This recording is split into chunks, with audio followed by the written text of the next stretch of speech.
Natapos nga ang paghihirap nitong si Lucy dahil naging successful ang ginawang astro travel nitong si Darius.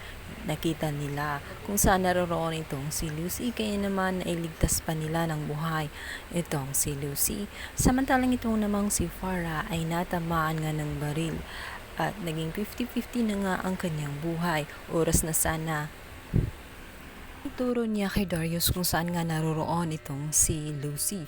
Sabalit nawala na nga ng mala itong si Farah, kaya naman agad na lang itong sinugod sa ospital. Nakaligtas nga sa tiyak na kapahamakan itong si Lucy dahil natagpuan din siya nitong si Darius at agad na isinugod nga sa ospital.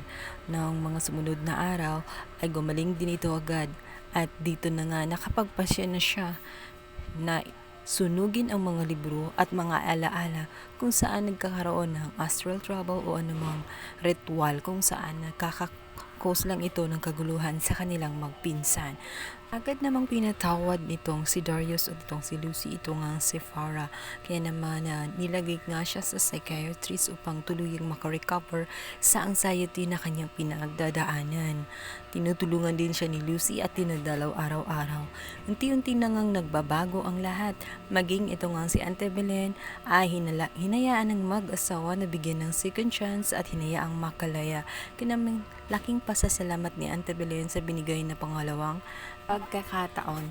Naging maayos ang buhay nila Darius at Lucy dahil nagbago na nga itong si Farah at muli pang naging mas masaya ang kanilang buhay dahil may panibago na namang supling na dumudugtong sa kanilang pag-iibigan. At doon na nga nagtatapos ang kwento ng stolen life.